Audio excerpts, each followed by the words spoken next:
நாளிலே நாம் யோவான் 3ஆம் அதிகாரத்தில் 1 முதல் 17 வரைக்கும் உள்ள வசனங்களை குறித்து நாம் பார்க்க போகிறோம். இயேசுவும் நிக்கோதேமும் என்று நாம் பார்க்க போகிறோம். இன்னும் நாம் பார்க்கும்போது படிக்காத பரிசேயன் என்ற தலைப்பிலே நாம் பார்க்க போகிறோம். இதற்கும் நாம் வாசித்த வேத வசனத்துக்கும் என்ன சம்பந்தம் என்றால் பாருங்கள், அந்த நிக்கோதேமு ஒரு பெரிய பரிசேயனாகவும் வேத பாரகனாகவும் இருந்தான். ஆனால் அவன் வேத ஞானத்தில் குறைவுள்ளவனாக இருந்தான். அதனால தான் நம்ம யாக்கோபு 1:5 வாசித்தோம். ஒருவன் ஞானத்தில் குறைவுள்ளவனாக இருந்தால் அவன் யார்கிட்ட கேட்கணும்? தேவனிடத்தில் கேட்க வேண்டும் என்று சொல்லி. சரி, இப்போ யோவான் 3ஆம் அதிகாரம் 1 முதல் 17 வரைக்கும் உள்ள வசனங்களை பிரிட்டோக்கா வாசிப்பாங்க. யோவான் 3ஆம் அதிகாரம் 1 - 17 வரைக்கும். யூதருக்குள்ளே அதிகாரியான நிக்கோதேமு என்னப்பட்ட பரிசேயன் ஒருவன் இருந்தான். அவன் காலத்திலே இயேசுவினிடத்தில் வந்து, ரபி, நீர் தேவனிடத்திலிருந்து வந்த போதகர் என்று அறிந்திருக்கிறோம். ஏனெனில் ஒருவனும் தன்னுடனே தேவன் இராவிட்டால் நீ செய்கிற இப்படிப்பட்ட அற்புதங்களை செய்ய மாட்டான் என்றான். இயேசு அவனுக்கு பிரதியுத்தரமாக, ஒருவன் மறுபடியும் பிறவாவிட்டால் தேவனுடைய ராஜ்யத்தை காண மாட்டான் என்று மெய்யாகவே மெய்யாகவே உனக்கு சொல்லுகிறேன் என்றார். அதற்கு நிக்கோதேமு, ஒரு மனுஷன் முதிர் வயதாய் இருக்கையில் எப்படி பிறப்பான்? அவன் தன் தாயின் கற்பத்தில் 2வது வாரம் பிரவேசித்து பிறக்கக்கூடுமோ என்றான். இயேசு பிரதியுத்தரமாக, ஒருவன் ஜலத்தினாலும் ஆவியினாலும் பிறவாவிட்டால் தேவனுடைய ராஜ்யத்திலே பிரவேசிக்க மாட்டான் என்று மெய்யாகவே மெய்யாகவே உனக்கு சொல்லுகிறேன். மாமிசத்தினால் பிறப்பது மாமிசமாயிருக்கும், ஆவியினால் பிறப்பது ஆவியாயிருக்கும். நீங்கள் மறுபடியும் பிறக்க வேண்டும் என்று நான் உனக்கு சொன்னதை குறித்து அதிசயப்பட வேண்டாம். காற்றானது தனக்கு இஷ்டமான இடத்திலே வீசுகிறது, அதன் சத்தத்தை கேட்கிறாய், ஆகிலும் அது இன்ன இடத்திலிருந்து வருகிறதென்றும் இன்ன இடத்துக்கு போகிறதென்று உனக்கு தெரியாது. ஆவியினால் பிறந்தவன் எவனோ அவனும் அப்படியே இருக்கிறான் என்றார். அதற்கு நிக்கோதேமு, இவைகள் எப்படி ஆகும் என்றான். இயேசு அவனை நோக்கி, நீ இஸ்ரவேலில் போதகனாய் இருந்தும் இவைகளை அறியாதிருக்கிறாயா? மெய்யாகவே மெய்யாகவே நான் உனக்கு சொல்லுகிறேன், நாங்கள் அறிந்திருக்கிறதை சொல்லி நாங்கள் கண்டதை குறித்து சாட்சி கொடுக்கிறோம். நீங்களோ எங்கள் சாட்சியை ஏற்றுக்கொள்வதில்லை. பூமிக்கு அடுத்த காரியங்களை நான் உங்களுக்கு சொல்லியும் நீங்கள் விசுவாசிக்கவில்லையே. பரம காரியங்களை உங்களுக்கு சொல்வேனானால் எப்படி விசுவாசிப்பீர்கள்? பரலோகத்திலிருந்து இறங்கினவரும் பரலோகத்தில் இருக்கிறவருமான மனுஷகுமாரனே அல்லாமல் பரலோகத்துக்கு ஏறினவன் ஒருவனும் இல்லை. சர்ப்பமானது மோசையினால் வனாந்தரத்திலே உயர்த்தப்பட்டது போல மனுஷகுமாரனும் தன்னை விசுவாசிக்கிறவன் எவனோ அவன் கெட்டு போகாமல் நித்திய ஜீவனை அடையும்படிக்கு உயர்த்தப்பட வேண்டும். தேவன் தம்முடைய ஒரே பேரான குமாரனை விசுவாசிக்கிறவன் எவனோ அவன் கெட்டு போகாமல் நித்திய ஜீவனை அடையும்படிக்கு அவரை தந்தருளி இவ்வளவாய் உலகத்தில் அன்பு கூர்ந்தான். உலகத்தை ஆக்கினைக்குள்ளாக தீர்க்கும்படி தேவன் தம்முடைய குமாரனை உலகத்தில் அனுப்பாமல் அவராலே உலகம் ரட்சிக்கப்படுவதற்காகவே அவரை அனுப்பினார். ஆமென்.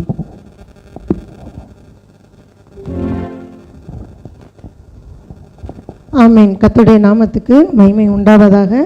இந்த யோவான் 3ஆம் அதிகாரம் 1 முதல் 17 வரைக்கும் நம்ம வாசித்தோம்.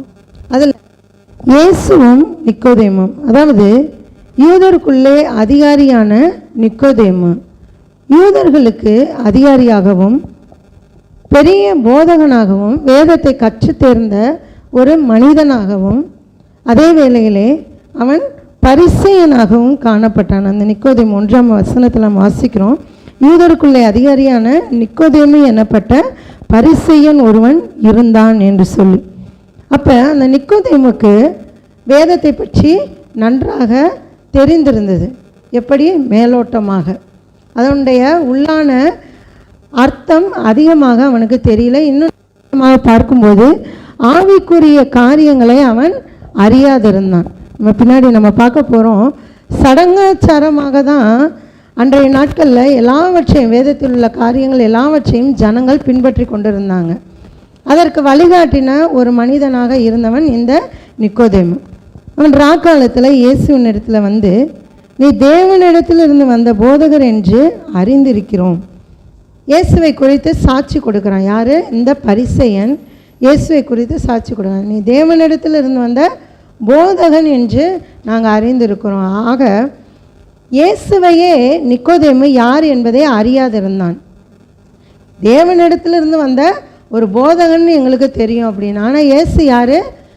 தேவகுமாரன், மனுஷகுமாரன், பாவிகளை ரட்சிப்பதற்காக இந்த உலகத்திலே வந்த மனுஷகுமாரன். முதலாவதாக இந்த பரிசேயன், அதாவது பரிசேயர்கள் எல்லாருமே படித்தவர்கள் நான் சொல்லலை. ஆனால் இந்த நிக்கோதேமு என்கிற இந்த பரிசேயன் எப்படிப்பட்டவனாக இருந்தான்? ஒரு வேத பாரகனாக இருந்தான். ஏன்னா நம்ம பின்னாடி இதே யோவான் 3ஆம் அதிகாரத்தில் 10ஆம் வசனத்தில் வாசிக்கும்போது இயேசு அந்த நிக்கோதேமை பார்த்து சொல்லுகிறார், நீ இஸ்ரவேலில் போதகனாய் இருந்தும் இவைகளை அறியாமல் இருக்கிறாயா என்று சொன்னான். அப்போ இஸ்ரவேல் ஜனங்களுக்கே போதகம் பண்ணி கொண்டிருந்தவன் யார்? இந்த பரிசேயன், இந்த நிக்கோதேமு எனப்பட்ட ஒரு பரிசேயன். யூதருக்குள்ளே அதிகாரியாகவும் இருந்திருக்கிறான். அப்போ இந்த அதிகாரியான இந்த இஸ்ரவேலுக்கு போதகனாய் இருந்த இந்த பரிசேயனுக்கு இயேசுவை பற்றியே முழுமையாக தெரியல. தேவனிடத்திலிருந்து வந்தவர் என்று அவன் அறிந்திருக்கிறான். ஆனால் அவர் தேவனோடு கூட இருந்த, தேவனுடைய தற்சொரூபமாய் இருந்த, தேவனுடைய செய்கைகளை இவர் செய்கிறவர் என்பதை இவன் அறியாதிருந்தான். அதனால தான் நம்ம தலைப்பை பார்க்குறோம், படிக்காத பரிசேயன் என்று சொல்லி. இந்த பரிசேயன், இஸ்ரவேலில் போதகன் என்று அழைக்கப்படக்கூடிய இந்த பரிசேயன் போதகனாய் இருந்தும் ஆவிக்குரிய காரியங்களை அவன் அறியாது இருக்கிறான். அதையும் இயேசு சொல்லி இருக்கிறார் இல்லையா? இங்கே நாம் பார்க்கும்போது 7ஆம் ஆவியினால் பிறந்தவன் ஆவிக்குரியவைகளை அறிவான் என்று சொல்லி நம்ம பார்க்குறோம். 8ஆம் வசனத்தை கடைசியில் ஆவியினால் பிறந்தவன் எவனோ அவனும் அப்படியே இருக்கிறான் என்று சொல்லி. அப்போ ஆவிக்குரிய காரியங்களை அறியாதிருந்தவன் யார்? இந்த பரிசேயன், இஸ்ரவேலுக்கு போதகனாக இருந்த இந்த நிக்கோதேமு. ஆனால் அவன் ஒரு காரியத்தை விசுவாசித்தான். என்ன காரியம்? ஒருவனும் தன்னிடத்தில் தேவன் இராவிட்டால் நீர் செய்கிற இப்படிப்பட்ட அற்புதங்களை செய்ய மாட்டான் என்று சொல்லி அதை மட்டும் அந்த பரிசேயன் விசுவாசித்திருந்தான். ஏன்னா இயேசு அநேக அற்புதங்களை அவர் செய்திருந்தான். மரித்தோரை உயிரோடு எழச் செய்தார், குருடர்களை பார்க்க செய்தார், செவிடர்களை கேட்க செய்தார், முடவர்களை நடக்க செய்தார், குஷ்டரோகிகளை சுகமாக்கினார். இது போன்ற அநேக அற்புதங்களை இயேசு கிறிஸ்துவானவர் செய்திருந்தார். 38 வருடமாய் படுக்கையாய் இருந்த ஒரு மனிதனுடைய படுக்கையை மாற்றி போட்டார். இப்படியாக அநேக அற்புதங்களை நம்ம பார்க்குறோம். அதை அந்த பரிசேயனாகிய நிக்கோதேமும் பார்த்துருந்தான். அதனால தான் அவன் சொல்கிறான், ஒருவனும் தேவன் தன்னிடத்தில் இராவிட்டால் இப்படி நீ செய்கிற இப்படிப்பட்ட கிரியைகளை செய்ய மாட்டான், அற்புதங்களை செய்ய மாட்டான் என்று சொல்லுகிறான். அதுக்கு இயேசு சொல்லுகிறார், அற்புதங்கள் மட்டுமல்ல, ஒரு மறுபடியும் பிறவாவிட்டால் தேவனுடைய ராஜ்யத்துக்குள்ளாக என்ன செய்ய முடியாது? பிரவேசிக்க முடியாது. நீ அற்புதங்களை விசுவாசிக்கிற, அது ஒரு விசுவாசம்தான். ஒருவனும் தேவன் இல்லாவிட்டால் இப்படிப்பட்ட அற்புதங்களை செய்ய மாட்டான்னு இயேசுவை விசுவாசிக்கிறான். ஆனால் இயேசுவை இயேசு என்று அறிக்கையிடலை. அப்போ பாருங்கள், இயேசு சொல்லுகிறார், ஒருவனும் மறுபடியும் பிறக்கலைன்னா தேவனுடைய ராஜ்யத்துக்குள்ளே என்ன செய்ய முடியாது? பிறக்க முடியாது. அப்போ இயேசு செய்கிற அற்புதங்களை பார்த்து விசுவாசித்தால் மட்டும் போதாது, இயேசு சொல்லுகிற காரியங்களை விசுவாசித்து அதன்படி நடந்தால் மட்டும்தான் பரலோகத்திற்குள்ளாக போக முடியும் என்பதை மறைமுகமாக இங்கே இயேசு கிறிஸ்து சொல்லுகிறார். அதுக்கு தான் அந்த நிக்கோதேமு கேட்குறான், ஒரு மறுபடியும் எப்படி தாயின் வயிற்றுக்குள்ளாக பிறக்க முடியும்? நான் முதிர் வயதாக இருக்கிறேன், நான் எப்படி மறுபடியுமாக என் தாயின் வயிற்றுக்குள்ளாக போய் நான் பிறக்க முடியும்? பாருங்கள், இது ஒரு அறிவிலித்தனமான ஒரு கேள்வி. அதனால தான் நம் தலைப்பை பார்த்தா படிக்காத பரிசேயன் என்று சொல்லி. அவன் வேத புத்தகங்களை படித்திருக்கிறான், மறைநூல் புத்தகங்களை அவன் படித்திருக்கிறான். ஆனாலும் அவனுக்குள்ளாக இந்த ஒரு வேத அறிவு இல்லை. இயேசு மறுபடியும் பிறக்கணும், இவர் மறுபடியும் பிறக்கணும்னு சொல்கிறாரு, அதனுடைய அர்த்தம் என்ன என்பதை அவன் விளங்காமல் இருந்தான். விளங்காமல் இருந்ததுனால தான் அவன் கேட்குறான், எப்படி நான் முதிர் வயதாக இருக்கேன், தாயின் வயிற்றுக்குள்ளாக நான் போய் மறுபடியுமாக பிறக்க முடியும் என்று சொல்லி கேட்குறான். அதுக்கு இயேசு சொல்கிறாரு, ஒருவன் ஜலத்தினாலும் ஆவியினாலும் பிறவாவிட்டால் தேவனுடைய ராஜ்யத்திலே பிரவேசிக்க மாட்டான் என்று மெய்யாகவே மெய்யாகவே உங்களுக்கு நான் சொல்லுகிறேன். மாம்சத்தினால் பிறந்துட்ட ரைட்டு, மாம்சத்தினால் பிறந்தால் மட்டும் தேவனுடைய ராஜ்யத்துக்குள்ளாக பிரவேசிக்க முடியாது. ஜலத்தினாலும் ஆவியினாலும் பிறந்தால் மட்டும்தான் என்ன செய்ய முடியும், தேவனுடைய ராஜ்யத்துக்குள்ளாக பிரவேசிக்க முடியும் என்று சொல்லி அங்கே சொல்லுகிறார். அது மட்டும் இல்லை, அடுத்த 6ஆம் வசனத்தை பார்க்கும்போது, மாம்சத்தினால் பிறப்பது மாம்சமாய் இருக்கும், ஆவியினால் பிறப்பது ஆவியினால் இருக்கும் என்று சொல்லி சொல்லுகிறார். அப்போ மாம்ச பிரகாரமாக பிறக்கக்கூடியவன் மாம்ச பிரகாரமாக மட்டுமே யோசிக்கக்கூடியவனாக இருப்பான், மாம்ச பிரகாரமாக மட்டுமே நடக்கக்கூடியவனாக இருப்பான். அவன் ஒருபோதும் என்ன செய்ய முடியாது, பரலோகத்திற்குள்ளாக பிரவேசிக்க முடியாது. ஆவியினால் பிறக்கிற ஒரு மனிதன் மட்டும்தான், ஆவியினால் நடத்தப்படுகிற ஒரு மனிதன் மட்டும்தான் பரலோகத்திற்குள்ளாக பிரவேசிக்க முடியும் என்பதை இங்கே இயேசு கிறிஸ்துவானவர் தெளிவாக விளக்குகிறார். திரும்ப இன்னும் சில விளக்கங்களை கொடுக்கிறார். நீங்கள் மறுபடியும் பிறக்க வேண்டும் என்று நான் உனக்கு சொன்னதை குறித்து என்ன செய்யாத, நீயே அதிசயப்படாத, அது ஒரு கடமையாக இருக்கிறது, நீங்கள் செய்ய வேண்டிய ஒரு அத்தியாவசியமான ஒரு காரியமாக இருக்கிறது. காற்றானது தனக்கு இஷ்டமான இடத்துல வீசுகிறது, அதன் சத்தத்தை கேட்கிறாய், ஆகிலும் அது இன்ன இடத்திலிருந்து வருகிறது என்று இன்ன இடத்திற்கு போகிறது என்று உனக்கு தெரியாது. ஆவியினால் பிறந்தவன் எவனோ அவனோ அப்படியே இருக்கிறான் என்று சொல்லுகிறான். அதுக்கு நிக்கோதேம் என்ன சொல்கிறார், இவைகள் எப்படி ஆகும் என்று சொல்லி கேட்கும்போது இயேசு சொல்கிறார், நீ இஸ்ரவேலிலே போதகனாய் இருந்து இவைகளை அறியாமல் இருக்கிறாயா? வேத புத்தகத்தை எடுக்கிற, வேத புத்தகத்தை நியாயப்பிரமாண புத்தகத்தை அநேகருக்கு நீ விளக்கி சொல்கிற, அப்படிப்பட்ட போதகனாய் இருந்தும் இந்த மறுபடியும் பிறக்கக்கூடிய காரியத்தை பற்றி உனக்கு தெரியாமல் இருக்கிறதே, நீ ஒரு படிக்காத பரிசேயனாக இருக்கிறாயே என்று சொல்லி அங்கு சொல்லுகிறார். அதுக்கடுத்து நம்ம பார்க்கும்போது 12ஆம் வசனத்தில் வாசிக்கிறோம், பூமிக்கு அடுத்த காரியங்களை நான் உங்களுக்கு சொல்லியும் நீங்கள் விசுவாசிக்கவில்லையே, பரம காரியங்களை உங்களுக்கு சொல்வேனானால் எப்படி விசுவாசிப்பீர்கள்? இன்னும் அநேக ரகசியங்கள், பரலோகத்திற்குரிய ரகசியங்கள் இருக்குது. இதெல்லாம் பூமியிலே பரலோகத்திற்கு நீங்கள் வருவதற்கு தகுதிப்படுத்துவதற்காக பூமியிலே நீங்கள் செய்யக்கூடிய காரியங்கள். இந்த காரியங்களையே நீங்கள் அறியாமல் இருந்தால் பரலோகத்திற்குரிய ரகசியங்களை நான் சொல்லும்போது எப்படி அதை நீங்கள் புரிந்து கொள்ளுவீங்க என்று சொல்லிட்டு கடைசியாக சொல்கிறாரு, தேவன் தம்முடைய ஒரே பேரான குமாரனை விசுவாசிக்கிறவன் எவனோ அவன் கெட்டு போகாமல் நித்திய ஜீவனை அடையும்படிக்கு அவரை தந்துள்ள இவ்வளவாய் உலகத்தில் அன்பு கொண்டார். ஏன்னா யூதர்கள் இயேசு கிறிஸ்து வந்ததை என்ன செய்யலை, விசுவாசிக்கலை. இன்றைக்கும் அங்கே அந்த எருசலேமில் உள்ள அந்த தேவாலயத்தினுடைய ஒரு சுவர் இருக்குது, அந்த சுவரில் என்ன செய்கிறாங்க, இயேசு வரணும் இயேசு வரணும்னு அவங்க முட்டி முட்டி அழுதுகிட்டு இருக்கிறாங்க. ஆனால் இயேசு 2000 வருடங்கள் கடந்து போயிடுச்சு, இன்னும் இயேசு அவர்கள் என்ன செய்யலை, விசுவாசிக்கலை. பிதா ஒருவரை மட்டும்தான் நம்பிக்கொண்டு இருக்கிறாங்க. அப்போ பாருங்கள், இங்கே இயேசுவே சொல்கிறாரு, தேவன் தம்முடைய ஒரே பேரான குமாரனை விசுவாசிக்கிறவன் எவனோ அவன் கெட்டு போகாமல் நித்திய ஜீவனை அடையும்படிக்கு. இந்த உலகத்தில் நீ எவ்வளோ பெரிய போதகனா வேணாலும் இருக்கலாம், ஆனால் இயேசு கிறிஸ்துவை விசுவாசித்தால் மட்டும்தான் நீ என்ன செய்ய முடியும், பரலோகத்திற்குள்ளாக வர முடியும் என்கிறதை இயேசு கிறிஸ்துவே அங்கு சொல்லுகிறார். இன்னும் நாம் முக்கியமாக பார்க்கும்போது, உலகத்தை ஆக்கினைக்குள்ளாக தீர்க்கும்படி தேவன் தம்முடைய குமாரனை உலகத்தில் அனுப்பலை. பாருங்கள், பழைய ஏற்பாட்டு காலத்தில் கண்ணுக்கு கண் பல்லுக்கு பல் என்று இருந்தது. ஒரு தவறு செஞ்சுட்டாங்கன்னா உடனே என்ன செய்யணும், அதற்கு தண்டனையை கொடுக்கணும். அதனால தான் இயேசு கிறிஸ்துவையே என்ன செஞ்சாங்க, சிலுவையில் அரைஞ்சாங்க. இவன் தேவதூஷணம் சொல்லுகிறான் என்று சொல்லி என்ன செஞ்சாங்க, சிலுவையில் அரைஞ்சாங்க. இவன் தன்னையே தேவன் என்று சொல்லுகிறான், என்னால் மட்டும்தான் மீட்பு உண்டு என்று சொல்லுகிறான் என்று சொல்லி தேவதூஷணம் சொல்லுவதாக பொய்யாக குற்றம் சாட்டி இயேசுக்கு என்ன செஞ்சாங்க, உடனே அங்கே தண்டனையை கொடுத்தாங்க. அதுதான் சிலுவை மரணம். அப்படிப்பட்ட ஆக்கினைக்குள்ளாக மனிதர்களை தீர்க்கும்படிக்காக இயேசு கிறிஸ்து இந்த உலகத்திற்கு வரல. இயேசு கிறிஸ்துடைய இரத்தத்தினாலே, இயேசு கிறிஸ்துடைய வார்த்தையினால இந்த உலகம் ரட்சிக்கப்படுவதற்காக தான் என்ன செஞ்சார், இயேசு கிறிஸ்து இந்த உலகத்திற்கு வந்தார். நம்ம பார்க்கும்போது மறுபடியும் பிறக்கிறது நம்ம எல்லாருக்குமே தெரியும். ஏன்னா நம்ம எல்லாருமே மறுபடியுமாக பிறந்தவர்கள் தான். மனிதனாக பிறப்பது முதல் பிறப்பு. பரலோக ராஜ்யத்திற்குள்ளாக நாம் நுழைய வேண்டும் என்றால் மறுபடியுமாக பிறக்கக்கூடிய அந்த ஆவிக்குரிய பிறப்புக்குள்ளாக நாம் செல்ல வேண்டும். இங்கே ஜலத்தினாலும் ஆவியினாலும் பிறவாவிட்டால் தேவனுடைய ராஜ்யத்தில் பிரவேசிக்க மாட்டான் என்று சொல்லி நம்ம பார்க்குறோம். இந்த ஜலம் என்பது ஒரு மனம் திரும்புதலை குறிக்கக்கூடியதாக இருக்கிறது. கர்த்தருடைய வசனத்தை குறிக்கக்கூடியதாக இருக்கிறது. ஜலம் என்பது தேவனுடைய வார்த்தையையும் இன்னும் நாம் பார்க்கும்போது அந்த தேவனுடைய வார்த்தையினாலே நாம் பெறக்கூடிய ஒரு மனம் திரும்புதலையும் குறிக்கக்கூடியதாக இருக்கிறது. அப்போ மறுபடியும் எவன் ஒருவன் பிறக்கிறான் என்றால் பழைய பாவ வாழ்க்கையிலிருந்து மனம் திரும்பி வருகிற ஒருவன் தான் மறுபடியுமாக ஒரு புது பிறப்பை பெற்றுக்கொள்கிறான். ஏன்னா பவுல் சொல்லும்போது நான் தண்ணீருக்குள்ளாக அடக்கம் பண்ணப்பட்டேன், ஆயினும் நான் பிழைத்திருக்கிறேன் என்று சொல்ல அப்போ நாம் ஞானஸ்நானம் பெறும்போது தண்ணீருக்குள்ளாக நாம் அடக்கம் பண்ணப்படுகிறோம்.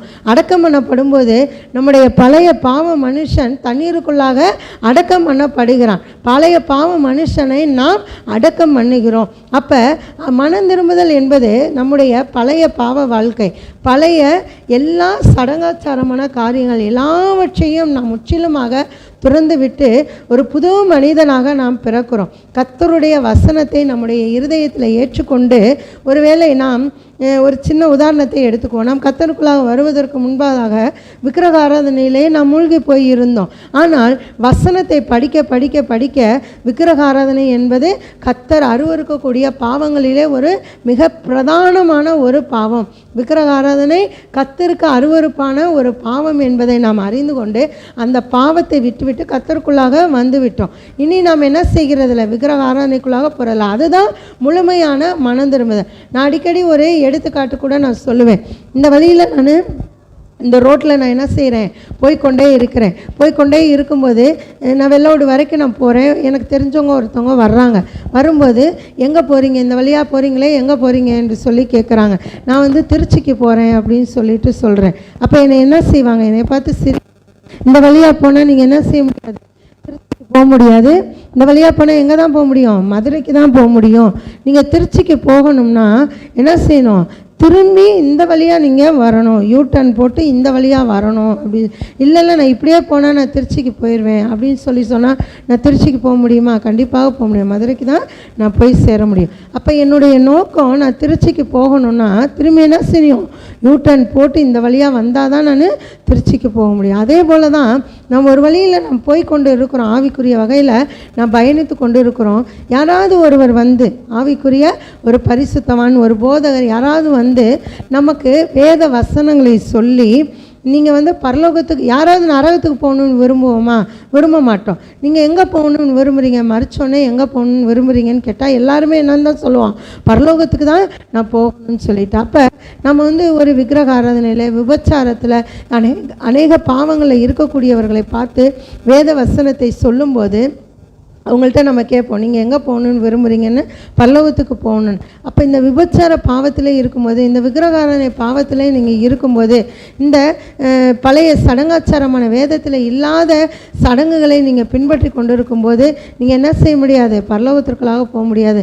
அதையெல்லாம் விட்டு இந்த வழியில், கர்த்தர் காட்டுகிற வழியில் நீங்கள் திரும்பி வந்தால் மட்டும்தான் என்ன செய்ய முடியும், பரலோகத்திற்குள்ளாக போக முடியும்னு சொல்லும்போது அவர்கள் என்ன செய்யணும், அந்த பாவத்தை எல்லாவற்றையும் விட்டுவிட்டு வேதத்துக்கு கீழ்ப்படிந்து அவர்கள் அதன்படியாக நடக்க வேண்டும். அப்பொழுது தான் என்ன செய்ய முடியும், பரலோகத்திற்குள்ளாக போக முடியும். இங்கே நிக்கோதேமுட்ட இயேசு கிறிஸ்து மறுபடியும் பிறவாவிட்டால் ஒருவன் பரலோக ராஜ்யத்துக்குள்ளாக போக முடியாதுன்னு சொல்லும்போது அவன் என்ன செய்கிறான், இல்லை நான் என்ன செஞ்சிருவேன், போயிடுவேன் அப்படின்னு சொல்லிட்டு சொல்லலை.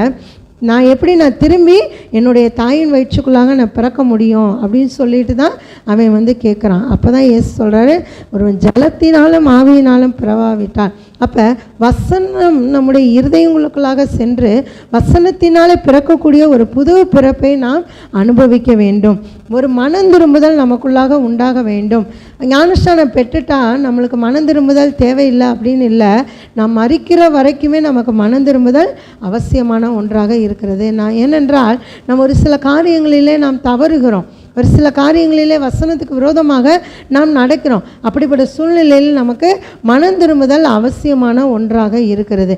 அப்போ மனம் திரும்புதல் அடையும் போது எங்கெல்லாம் தேவனாய கர்த்தர் நமக்குள்ளாக ஒரு மனம் திரும்புதலை விரும்புகிறாரோ அப்பொழுதெல்லாம் நாம் மனம் திரும்பி கர்த்தரண்டையிலே நம்முடைய பாவத்தை அறிக்கையிட்டு ஒப்புரவாகும்போது நாம் நித்திய ஜீவனுக்கு தகுதியுள்ளவர்களாக நாம் மாறுகிறோம். இந்த படிக்காத பரிசேயனை போல எனக்கு வேதம் தெரியும், நான் தான் ஆராதனைக்கு நான் போகிறேனே, நான் தான் பைபிள் படிக்கிறேனே, நான் தான் ஜெபம் பண்ணுறேனே என்று சொல்லி நாம் இல்லாதபடிக்கு ஒவ்வொரு நம்முடைய சூழ்நிலைகளிலும் ஒவ்வொரு நிலைகளிலும் நமக்கு என்ன தேவையாக இருக்கிறது?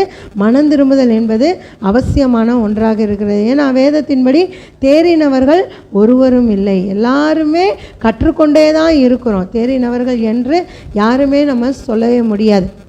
அப்போ நாம் எல்லா நிலைகளிலும் மனம் திரும்புதலை பெற்றுக்கொள்வது அவசியமான ஒன்றாக இருக்கிறது. மனம் திரும்புதல் என்பது அவசியமான ஒன்றாக இருக்கிறது. இந்த ஆவியினால் பிறப்பது என்பது ஒரு புதிய ஜீவனை குறிக்கக்கூடியதாக இருக்கிறது. இயேசு கிறிஸ்துவே ஞானஸ்நானம் பெற்று கரை ஏறின உடனே அங்கே என்ன நடந்தது?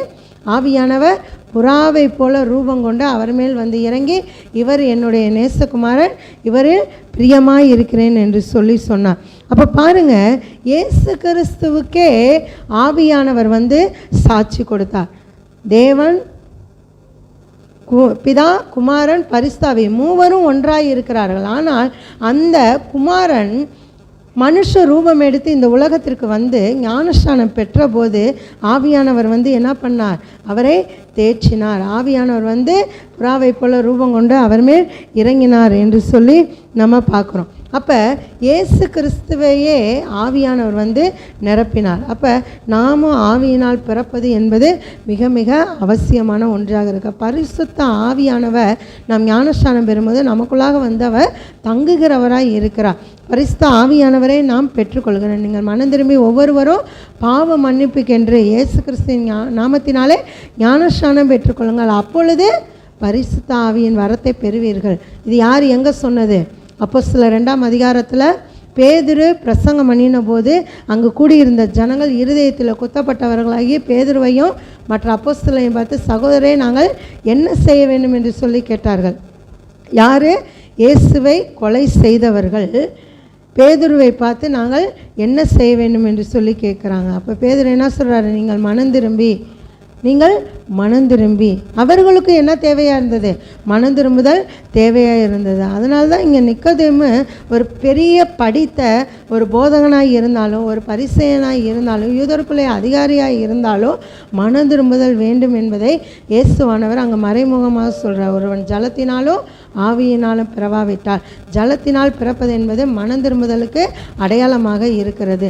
அதை தான் அங்கே பேதுரு பின்னாடி சொல்லும்போது சொல்கிறார், நீங்கள் மனம் திரும்பி. முதலாவதாக சொல்லுகிற காரியமே மனம் திரும்பி. நீங்கள் பழைய எல்லா சடங்காச்சார காரியங்களிலிருந்து என்ன செய்ய வேண்டும்? மனம் திரும்ப வேணும். மனம் திரும்பி ஒவ்வொருவரும் பாவ மன்னிப்புக்கென்று, அநேக பாவங்களை நீங்கள் செஞ்சுருக்கிறீங்க, அந்த பாவத்திற்கு மன்னிப்பை பெற வேண்டுமென்றால் அந்த பாவ மன்னிப்புக்கென்று இயேசு கிறிஸ்துவின் நாமத்தினாலே ஞானஸ்நானம் பெற்றுக்கொள்ளுங்கள். அப்பொழுது என்ன செய்வீங்க? நீங்கள் பரிசுத்த ஆவியின் வரத்தை பெறுவீர்கள். அப்போ மனம் திரும்புதலும் அவசியமாக இருக்கிறது, பரிசுத்த ஆவியை பெற்றுக்கொள்வதும் அவசியமான ஒன்றாக இருக்கிறது. அது படித்த அந்த நிக்கோதேமுக்கு தெரியாமல் இருந்தது. ஆவிக்குரிய காரியங்களை அந்த நிக்கோதேமு அறியாதிருந்தான். அதனால அவர் அங்கே சொல்கிறாரு, நீங்கள் மறுபடியும் பிறக்க வேண்டும் என்று நான் உனக்கு சொன்னதை குறித்து நீ என்ன செய்யாத? அதிசயப்படாத. இதில் அதிசயமான காரியம் ஒன்றுமே இல்லை. நீ பரலோக ராஜ்யத்துக்குள்ளாக பிரவேசிக்க வேண்டும் என்றால் மறுபடியும் பிறப்பது என்பது அவசியமான காரியமாய் இருக்கிறது என்பதை அங்கு உணர்த்துகிறார். அதுக்கடுத்து நம்ம முக்கியமான காரியத்தை நம்ம பார்க்க போகிறோம். 9ஆம் வசனத்துலேருந்து 17ஆம் வசனம் வரைக்கும் உள்ள காரியங்கள். இடையில நம்ம ஒவ்வொரு வசனத்துக்கும் விளக்கத்தை பார்த்தால் அதிகமாக இருக்கிறது. நம்ம 9லிருந்து 17 வரைக்கும் உள்ள காரியங்கள், அதெல்லாம் முக்கியமான வசனங்கள். அந்த வசனங்கள்லேருந்து ஒரு சில காரியங்களை நம்ம பார்க்க போகிறோம். இதில் நம்ம பார்க்கும்போது பாருங்கள், அங்கு 9 கேட்குற நிக்கோதேமு இவைகள் எப்படி ஆகும் என்று சொல்லி கேட்கிறார். அதுக்கு இயேசு சொல்கிறாரு, நீ இஸ்ரவேலில் போதகனாய் இருந்தும் இவைகளை அறியாமல் இருக்கிறாயா என்று சொல்லி கேட்குறார். அப்போ பாருங்கள், இன்றைக்கு தலைப்பே நான் சொன்னேன். என்ன தலைப்பு நான் சொன்னேன்? படிக்காத பரிசேயன். இந்த இஸ்ரவேலிலே போதகனாய் இருந்தவர் இந்த நிக்கோதேமு. இந்த நிக்கோதேமு ஒரு காரியங்களை, அதாவது நியாயப்பிரமாண காரியங்களை படித்திருந்தார். ஆனால் அதற்குரிய உள்ளான அர்த்தங்கள், ஆவிக்குரிய காரியங்கள் அந்த நிக்கோதேமுக்கு தெரியாமல் இருந்தது. அதனால தான் இயேசு கேட்குறாரு, நீ இஸ்ரவேலிலே போதகனாக இருந்து இவைகளை அறியாமல் இருக்கிறாயா என்று சொல்லி. அப்போ நம்ம எல்லாருக்குமே சடங்காச்சார அறிவு போதுமானதாக இருக்கக்கூடாது. சடங்காச்சார அறிவு மட்டும் போதாது. இங்கே நிக்கோதேமுக்கு சடங்காச்சார அறிவு நிறைய இருந்தது. சடங்குகளை பற்றின அறிவு நிறையா இருந்தது. நியாயப்பிரமாண காரியங்களை அதிகமாக, நியாயப்பிரமாண புத்தகங்களை அதிகமாக படித்து என்னென்ன சடங்குகளை எந்தெந்த சூழ்நிலையில் செய்ய வேண்டும், எந்த நேரத்தில் செய்ய வேண்டும், எந்த நாட்களில் செய்ய வேண்டும், அதையெல்லாம் அவர் என்ன செஞ்சார், கரெக்டாக வச்சுக்கிட்டு வந்தார். அந்த நிக்கோதேமு யூதர்களுக்கு தலைவனாக இருந்தவன்.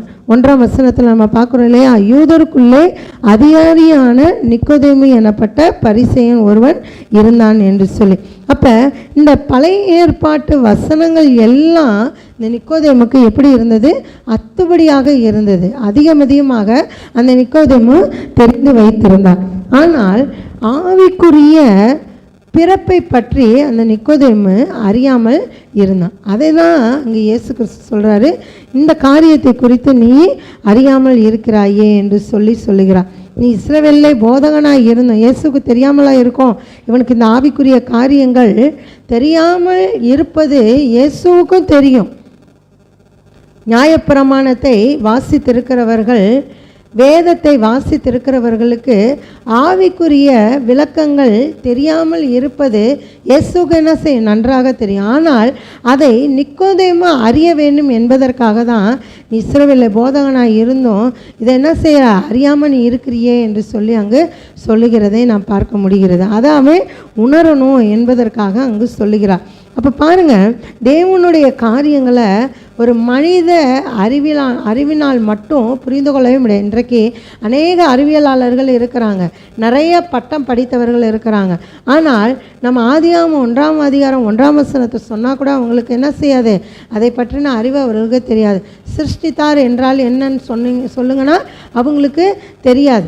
அப்போ பாருங்கள், வேத அறிவு என்பது இன்றைக்கு மனிதனுக்கு மிக மிக அவசியமான ஒன்றாக இருக்குது. வேத அறிவினால் மட்டும்தான் நம்ம என்ன செய்ய முடியும், நித்திய ஜீவனுக்குள்ளாக நாம் பிரவேசிக்க முடியும். அப்போ தேவனுடைய காரியங்களை, அதாவது வேத வசனத்தை வெறும் மனித அறிவினாலோ மனிதர்கள் செய்யக்கூடிய சடங்குகளினாலும் நாம் என்ன செய்ய முடியாது, ஒருபோதும் புரிந்து கொள்ள முடியாது. இன்றைக்கி சடங்குகள் அதிகமாக செய்து கொண்டு இருக்கிறாங்க. பெயர் கிறிஸ்தவர்களாக இருக்கிறவர்கள் கூட என்ன செய்கிறாங்க, சடங்காச்சார காரியங்களை அதிகமாக பின்பற்றி கொண்டு இருக்கிறாங்க.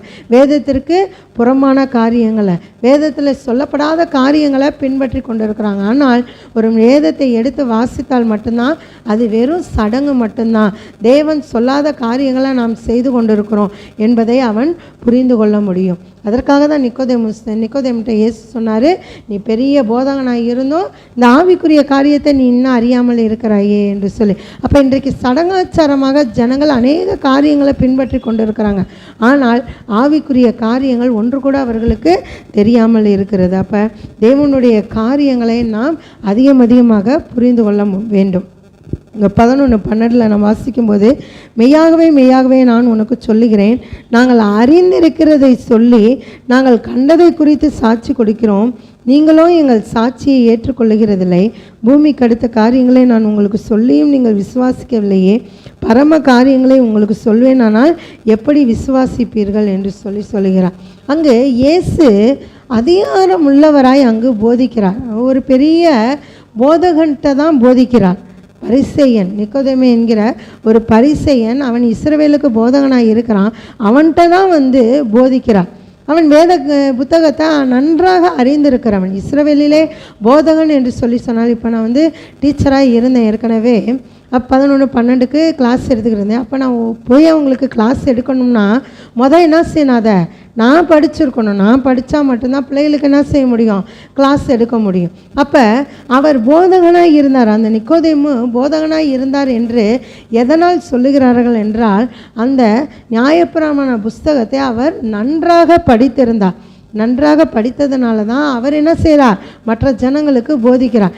என்ன காரியங்களை எப்படி செய்யணும், ஏதாவது தவறு செஞ்சால் அவங்களுக்கு என்ன தண்டனை கொடுக்கணும், பலிகள் எல்லாம் எப்போ செலுத்தணும், எப்படி நீங்கள் இருக்கணும், 613 கட்டளைகள், அந்த கட்டளைகள் எல்லாம் அவர் விளக்கி சொல்லுகிறார், போதகனாக இருக்கிறார். அந்த ஒரு போதகனுக்கு தான் இயேசு கிறிஸ்து என்ன செய்கிறார், போதகம் பண்ணுகிறார். ஆனால் நிக்கோதேமை காட்டிலும் பெரிய போதகர் நம்முடைய இயேசு கிறிஸ்து. ஆனால் அதை யார் அறியாமல் இருந்தால், நிக்கோதேமு அறியாமல் இருந்தான். அறியாமல் இருந்ததுனால தான் நிக்கோதேமு என்ன சொல்கிறான், நான் எப்படி என்னுடைய தாயின் வயிற்றில் நான் மறுபடியும் பிறக்க முடியும்? தேவனிடத்திலிருந்து வந்த போதகன் என்பதை மட்டும்தான் அவன் அறிந்திருந்தானே தவிர, அவன் அதாவது இயேசு கிறிஸ்து தேவனோடு கூட இருந்தவர், தேவனுடைய ஒரே பேரான குமாரன் என்பதை அவன் அறியாமல் இருந்தான். பெரிய போதகனாக இருந்தான், அதை அவன் அறியலை. அப்படிப்பட்ட ஒரு பெரிய போதகன்கிட்ட தான் இயேசு கிறிஸ்து சொல்லுகிறார், நாங்கள் கண்டதை குறித்து சாட்சி கொடுக்கிறோம், நீங்களோ எங்கள் சாட்சியை ஏற்றுக்கொள்ளுகிறதில்லை. பூமிக்கு அடுத்த காரியங்களை நான் உங்களுக்கு சொல்லியும் நீங்கள் விசுவாசிக்கவில்லையே, பரம காரியங்களை உங்களுக்கு சொல்வேனால் எப்படி விசுவாசிப்பீர்கள்? அவர் பிதாவோடு கூட இருந்தார், தேவனோடு கூட இருந்து தேவனுடைய அதிகாரத்தை பெற்றவராக இயேசு கிறிஸ்து காணப்பட்டார். அந்த அதிகாரத்தோடு கூட தேவனை பற்றி அவர் என்ன செய்கிறார், சாட்சியாக அங்கு அறிவிக்கிறார். தேவனை பற்றி சாட்சியாக, தேவனோடு கூட இருந்ததுனால தேவனை பற்றி சாட்சியாக அங்கு அதிகாரத்தோடு அறிவிக்கிறார். அப்போ இயேசு மனிதனுக்கு புரிய வேண்டும் என்பதற்காக தான் ஒரு உதாரணத்தை அங்கு சொல்லுகிறார். பூமிக்குரிய வகையில் அந்த காற்று, பிறப்பு, இப்படிப்பட்ட உதாரணங்களை அவர் பயன்படுத்துகிறார். அதாவது பூமியில் நாம் பார்க்கக்கூடிய காரியங்கள், அதை குறித்து உதாரணமாக சொன்னால் அவனுக்கு புரியும் என்று சொல்லி அதை குறித்து தான் அங்கு அடுத்து நம்ம இந்த 8ஆம் வசனத்தில் நம்ம முன்னாடி நம்ம பார்த்தோம் இல்லையா, காற்று அப்படின்னு சொல்லிட்டு அதை குறித்து அந்த உதாரணத்தை வைத்து அவர் என்ன சொல்லுகிறார், அங்கு சொல்லுகிறார். அப்போ அதையே நிக்கோதேமுவால் என்ன செய்ய முடியல, புரிந்து கொள்ள முடியல, நம்ப முடியல. அவன் என்ன கேட்குறான், இது எப்படி ஆகும், இவைகள் எப்படி ஆகும் என்று சொல்லி அவன் கேட்குறான். அப்போ பரலோகத்தினுடைய ஆழமான ரகசியத்தை என்ன செய்ய முடியாது, அவனால் புரிந்து கொள்ள முடியாது. பூமிக்குரிய காரியங்களை நான் சொல்லும்போதே இது எப்படி ஆகும்னு கேட்குறியோ, உன்னால் புரிந்து கொள்ள முடியலையே. அப்போ பரலோகத்துக்குரிய காரியத்தை சொல்லும்போது நீ எப்படி புரிந்து கொள்ள முடியும் என்று சொல்லலாம். இன்னும் நான் பார்க்கும்போது 13ஆவது வசனத்தில், பரலோகத்தில் இருந்து இறங்கினவரும் பரலோகத்தில் இருக்கிறவருமான மனுஷகுமாரனை அல்லாமல் பரலோகத்திற்கு ஏறினவன் ஒருவனும் இல்லை என்று சொல்லி இந்த வசனம் இயேசு கிறிஸ்துடைய ஒரு தனித்துவத்தை குறிக்கக்கூடியதாக இருக்கிறது. பரலோகத்திலிருந்து இறங்கினவர் இயேசு கிறிஸ்து, பரலோகத்திற்கு இருக்கிறவர் இயேசு கிறிஸ்து, ஏறி போனவர் இயேசு கிறிஸ்து. அவரை அல்லாமல் வேறு ஒருவரும் இல்லை. இயேசு கிறிஸ்துவை தவிர வேறு ஒருவனும் பரலோகத்திலிருந்து இறங்கி வரவும் இல்லை, பரலோகத்தில் இல்லவும் இல்லை. தேவனோடு கூட இருக்கிறவரும் இயேசு கிறிஸ்து மட்டும்தான் என்று இயேசு கிறிஸ்துடைய தனித்துவத்தை இயேசு கிறிஸ்துவை அங்கு விளக்குகிறவராக இருக்கிறார். அப்போ இயேசு மட்டும்தான் பரலோகத்தை விட்டு பூமிக்கு மனிதனாக இறங்கி வந்தவர். அவர் பூமியிலே வாழ்ந்தபோதும் கூட ஆவிக்குரிய ரீதியிலே பிதாவோடு கூட இணைந்து வாழ்ந்தவராக தான் காணப்பட்டார். அதனால்தான் பரலோக ராஜ்யத்தை பற்றி எங்கே போனாலும் பரலோக ராஜ்யத்தை பற்றி மட்டுமே அவர் பேசிக்கொண்டே இருந்தார். அப்போ இந்த காரியங்களில் நம்ம பார்க்கும்போது ஒரு மத சடங்குகள் ஒருபோதும் என்ன செய்ய முடியாது, தேவனுடைய ராஜ்யத்துக்குள்ளாக நம்மை கொண்டு சேர்க்க முடியாது.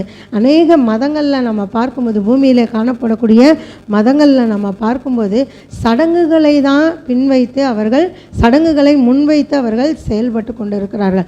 அநேக சடங்குகளை தான் அவர்கள் பின்பற்றி கொண்டிருக்கிறார்கள். ஆனால் நாம் சடங்குகளை பின்பற்றி நடக்கிறவர்கள் அல்ல, தேவனுடைய கற்பனைகளை பின்பற்றி நடக்கிறவர்கள், இயேசுவை முன்வைத்து நாம் நடக்கிறவர்களாக நாம் காணப்படுகிறோம். இயேசு கிறிஸ்து சொன்னது போல், ஒருவன் ஜலத்தினாலும் ஆவியினாலும் பிறவாவிட்டால் தேவனுடைய ராஜ்யத்துக்குள்ளாக பிரவேசிக்க முடியாது. ஜலம் என்பது வெறும் தண்ணீரை குறிக்கக்கூடியதாக மட்டுமல்ல, அதாவது நம்ம என்ன செய்யணும், வசனத்தினாலே நாம் பிறக்க வேண்டும். வசனம் நம்முடைய இருதயங்களுக்குள்ளாக ஆழ பதியும் போது நம்ம என்ன செய்ய முடியும், ஒரு புது பிறப்பு அடைய முடியும். புது பிறப்பு என்பது ஒரு சின்ன சின்ன விஷயத்திலும் கூட, பொய்ச்சாட்சி சொல்லாதிருப்பாயான்னு 10 கட்டளையில் ஒரு கட்டளை இருக்கிறது. அப்போ அந்த கட்டளையை நாம் படிக்கும்போது நம்முடைய இருதயத்துக்குள்ளாக பதியும். அப்போ நாம் பொய்ச்சாட்சி சொல்ல வேண்டிய சூழ்நிலை வந்தாலும் அந்த வசனம் நமக்குள்ளாக ஒரு உணர்த்துதலை உண்டாக்கி, ஐயோ நான் படிச்சிருக்கிறேன், நான் என்ன செய்ய மாட்டேன், பொய்ச்சாட்சி சொல்ல மாட்டேன் அப்படின்னு சொல்லும் போதே நம்ம என்ன செய்கிறோம், ஒரு புதிய மனிதனாக நாம் பிறந்து விடுகிறோம். இதெல்லாம் ஒரு சின்ன சின்ன காரியம்தான். அப்போ வசனத்தினாலே நாம் அனுதினமும் பிறக்க வேண்டும்.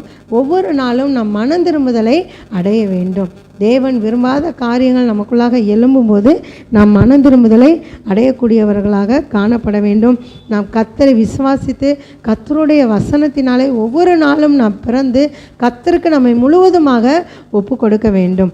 தேவன் தம்முடைய ஒரே பேரான குமாரனை விசுவாசிக்கிறோம் எவனோ. கர்த்தரை விசுவாசிக்கிறதுனா கர்த்தர் சொன்ன வார்த்தைகளை விசுவாசிக்கிறது தான் இயேசுவை விசுவாசிக்கிறதுக்கு அடையாளம். அப்போ வசனங்களை நாம் வாசிக்கிறது மட்டுமல்ல, வசனத்தை வாசித்து அதற்கு கீழ்ப்படிந்து அதை முழுமையாக விசுவாசிக்கும்போது அவன் கெட்டு போகாமல் நித்திய ஜீவனை அடையும்படிக்கு நம்ம என்ன செய்ய மாட்டோம், வசனத்தை வாசிக்கிறவர்கள் ஒருபோதும் கெட்டு போக மாட்டோம். வசனத்தின்படி நடக்கிறவர்கள் ஒருபோதும் கெட்டு போக மாட்டோம். கர்த்தர் கண்டிப்பாக நமக்கு நித்திய ஜீவனை கொடுப்பார், பரலோக ராஜ்யத்துக்குள்ளாக கொண்டு சேர்ப்பார். ஒருவன் ஜலத்தினால் ஆவியினால் பிறவாவிட்டால் தேவனுடைய ராஜ்யத்துக்குள்ளாக பிரவேசிக்க முடியாது. நம் வசனத்தினால் நம்ம ஒவ்வொரு நாளும் என்ன செய்ய வேண்டும், பிறக்க வேண்டும். காலையில் வசனம் வாசிக்க வேண்டும். நமக்கு நேரம் கிடைக்கும் போதெல்லாம் என்ன செய்யணும், வசனத்தை வாசித்து அதை நம்முடைய இருதயத்திலே பதிய வைத்து அதை நம்முடைய வாழ்வாக்க வேண்டும். வசனத்தை வாழ்வாக்கும் போது நமக்கு நித்திய ஜீவன் என்பது உறுதியாக கர்த்தர் தரக்கூடியவராக இருக்கிறார். கர்த்தர் தாமே நம்மை ஆசீர்வதிப்பாராக. நாம் இந்த பரிசேயனை போல படிக்காதவர்களாக நாம் இல்லாதபடிக்கு வசனத்தில் தேறினவர்களாக நாம் காணப்பட வேண்டும். கர்த்தராகிய தேவன் வசனத்தில் தேறினவர்களாக நாம் இன்னும் நம்மை அதிகமாக மாற்றி நடத்துவாராக. இப்பொழுதும் கூட நம்ம ஜெபிப்போம். ஸ்தோத்திரம் கர்த்தாவே, எங்களை நேசிக்கிற எங்கள் அன்பின் பரலோக பிதாவே, இது நிக்கோதேமை குறித்து நாங்கள் பார்த்தோமே. அவன் இஸ்ரவேலிலே பெரிய போதகனாக இருந்தாலும் படித்தவனாக இருந்தாலும் ஆவி